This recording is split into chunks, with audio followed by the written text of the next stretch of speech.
আসসালামু আলাইকুম, সবাইকে স্বাগত জানাচ্ছি বিডি ভিউজে। আপনাদের সাথে আছি আমি ফাহাদিয়া মিতো।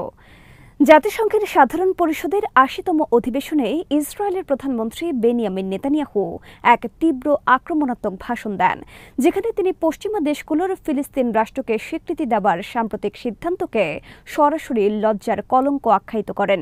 তার ভাষণ শুরুর মুহূর্তেই অনেক দেশ ও সংস্থার প্রতিনিধি বিক্ষোভ স্বরূপ বেরিয়ে যান, ফলে সাধারণ পরিষদের বিশাল কনফারেন্স হল প্রায় অর্ধেক খালি হয়ে যায়।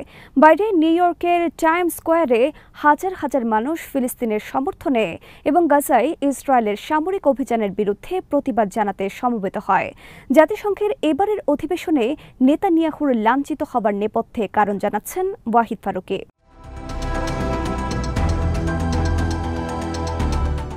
নেতানিয়াহু তার বক্তব্যে বলেন, পশ্চিমা দেশগুলো যারা সম্প্রতি ফিলিস্তিন রাষ্ট্রকে স্বীকৃতি দিয়েছে তারা আসলে এমন বার্তা দিচ্ছে যে ইহুদিদের হত্যা করলে পুরস্কার মেলে। তার মতে এটি শুধু একটি রাজনৈতিক ভুল নয়, বরং বিশ্বব্যাপী সন্ত্রাসবাদকে উৎসাহিত করার মতো একটি বিপজ্জনক সিদ্ধান্ত। তিনি তার বক্তব্যে ইরান এবং তার আঞ্চলিক মিত্রদের বিরুদ্ধে ইসরায়েলের দীর্ঘ যুদ্ধের চিত্র তুলে ধরেন এবং বলেন, ইসরায়েল একই সঙ্গে বহু ফ্রন্টে যুদ্ধ করছে।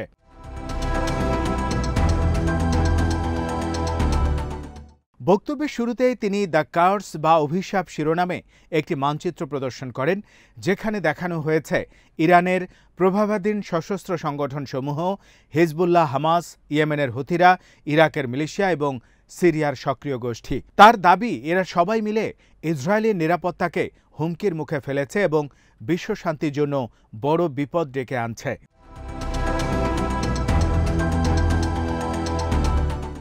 তিনি বিশেষভাবে প্রেসিডেন্ট ডোনাল্ড ট্রাম্পকে ধন্যবাদ জানান, কারণ ট্রাম্প প্রশাসনের অধীনে মার্কিন বাহিনী গত জুনে ইরানের ফোর্দো পারমাণবিক স্থাপনায় হামলা চালিয়েছিল, যা ইসরায়েলের নিরাপত্তায় বড় অবদান রেখেছে। তিনি হামাসের ৭ই অক্টোবর ২০২৩ সালের আকস্মিক হামলার সঙ্গে যুক্তরাষ্ট্রের 9/11-এর সন্ত্রাসী হামলার তুলনা করেন এবং বলেন, ইসরায়েল ও যুক্তরাষ্ট্র আসলে একই শত্রুর বিরুদ্ধে লড়ছে, যারা একদিকে ইসরায়েলের মৃত্যু আবার অন্যদিকে আমেরিকার মৃত্যু বলে স্লোগান দেয়।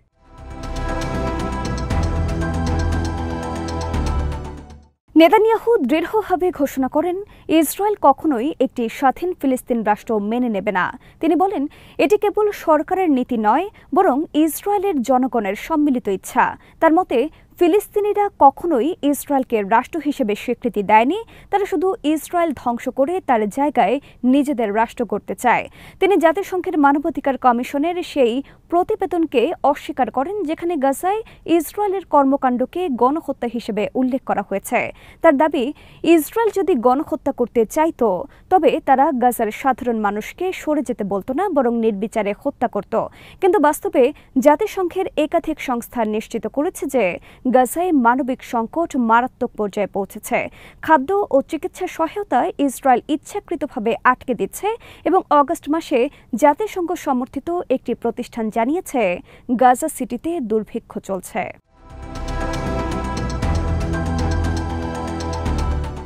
ভাষণের এক পর্যায়ে তিনি গাজার ভেতরে আটকে থাকা ইসরায়েলি জিম্মিদের উদ্দেশ্যে বিশেষ বার্তা দেন। তিনি জানান, গাজার সীমান্তে শক্তিশালী লাউড স্পিকার বসানো হয়েছে, যাতে তার বক্তব্য সরাসরি গাজার ভেতরে শোনা যায়। তিনি আরও দাবি করেন, ইসরায়েলি গোয়েন্দারা গাজার মানুষের মোবাইল ফোন হ্যাক করেছে এবং তার ভাষণ তাদের ফোনে সরাসরি সম্প্রচারিত হবে। তবে গাজার সাধারণ মানুষ বলেছে, তাদের ফোনে কোনো বার্তা পৌঁছায়নি।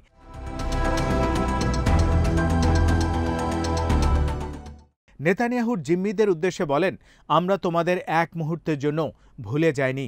ইসরায়েলের জনগণ তোমাদের পাশে আছে এবং আমরা না দমব না বিশ্রাম নেব যতক্ষণ না তোমাদের সবাইকে ঘরে ফিরিয়ে আনা হয়।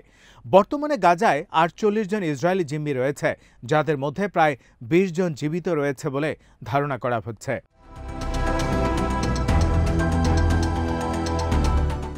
ইসরায়েলের অভ্যন্তরীণ রাজনীতিতে নেতানিয়াহুর এই ভাষণ কঠোর সমালোচনার মুখে পড়ে। বিরোধী দলীয় নেতা ইয়াইর লাপিদ বলেন, আজকের ভাষণে আমরা দেখেছি এক ক্লান্ত ও হতাশ প্রধানমন্ত্রীকে, যার বক্তব্যে নতুন কিছু নেই, বরং বারবার একই পুরনো বুলি।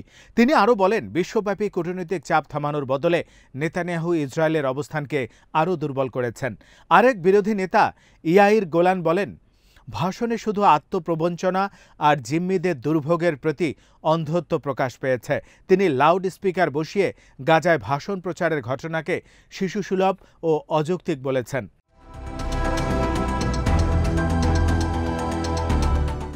আন্তর্জাতিক প্রতিক্রিয়া দেখা যায়, মার্কিন প্রতিনিধি দল ভাষণের সময় করতালি দিলেও ইউরোপ ও অন্যান্য পশ্চিমা দেশগুলোর অনেক প্রতিনিধি বিরক্তি প্রকাশ করেন।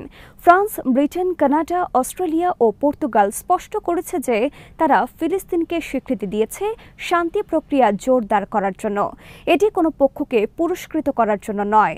প্যালেস্টাইনি প্রেসিডেন্ট মাহমুদ আব্বাস তার ভাষণে উল্লেখ করেন, তারা বহু আগেই ইসরায়েলের অস্তিত্বের অধিকার স্বীকার করেছে 1988 এবং 1993 সালে। মাহমুদ আব্বাস আরও বলেন, গত 2 বছর ধরে গাজার জনগণ গণহত্যা, ধ্বংসযজ্ঞ, অনাহার ও বাস্তুচ্যুতির শিকার।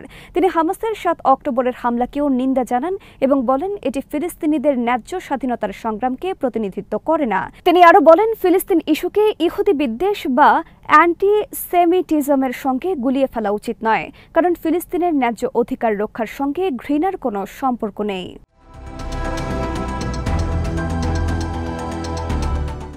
নেতানিয়াহুর বক্তব্য শেষ হওয়ার পর মার্কিন প্রেসিডেন্ট ডোনাল্ড ট্রাম্প সাংবাদিকদের বলেন, আমার মনে হয় গাজা নিয়ে একটি চুক্তি হয়ে গেছে।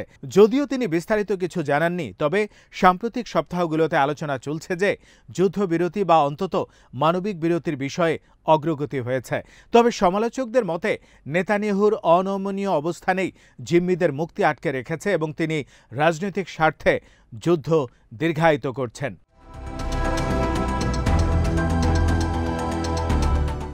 গাজা যুদ্ধের প্রেক্ষাপট হল 2023 সালের 7 অক্টোবর হামাসের আকস্মিক আক্রমণ, যেখানে প্রায় 1200 ইসরায়েলি নিহত হয় এবং 251 জনকে জিম্মি করা হয়। এর প্রতিক্রিয়ায় ইসরায়েল ব্যাপক সামরিক অভিযান শুরু করে। 2 বছরের এই অভিযানে গাজার স্বাস্থ্য মন্ত্রণালয়ের হিসেবে 65,000-এর বেশি মানুষ নিহত হয়েছেন। লাখ লাখ মানুষ বাস্তুচ্যুত হয়েছেন। শরণার্থী শিবিরে অমানবিক পরিস্থিতিতে বসবাস করছেন তারা। আন্তর্জাতিক সাংবাদিকদের প্রবেশাধিকার ইসরায়েল সীমিত করেছে, ফলে উভয় পক্ষের দাবি যাচাই করা অত্যন্ত কঠিন হয়ে পড়েছে।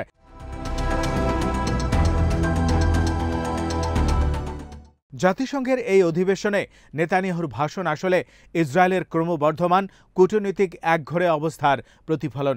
ফিলিস্তিন রাষ্ট্রকে স্বীকৃতি দেয়া দেশগুলোর সংখ্যা প্রতিনিয়ত বাড়ছে এবং 2 রাষ্ট্র সমাধানের বাস্তবায়নের জন্য আন্তর্জাতিক চাপও বাড়ছে। নেতানিয়াহু বারবার বলেছেন, ইসরায়েল কখনোই ফিলিস্তিন রাষ্ট্র মেনে নেবে না, কিন্তু বাস্তবে বৈশ্বিক সমর্থন এখন ফিলিস্তিনের দিকে ঝুঁকছে। মানবাধিকার সংস্থা, জাতিসংঘের তদন্ত কমিশন ও বৈশ্বিক জনমতের প্রবল চাপের মুখে নেতানিয়াহুর বক্তব্য এক ধরনের আত্মপক্ষ সমর্থন এবং রাজনৈতিক বেঁচে থাকার প্রচেষ্টা হিসেবেই দেখা যাচ্ছে।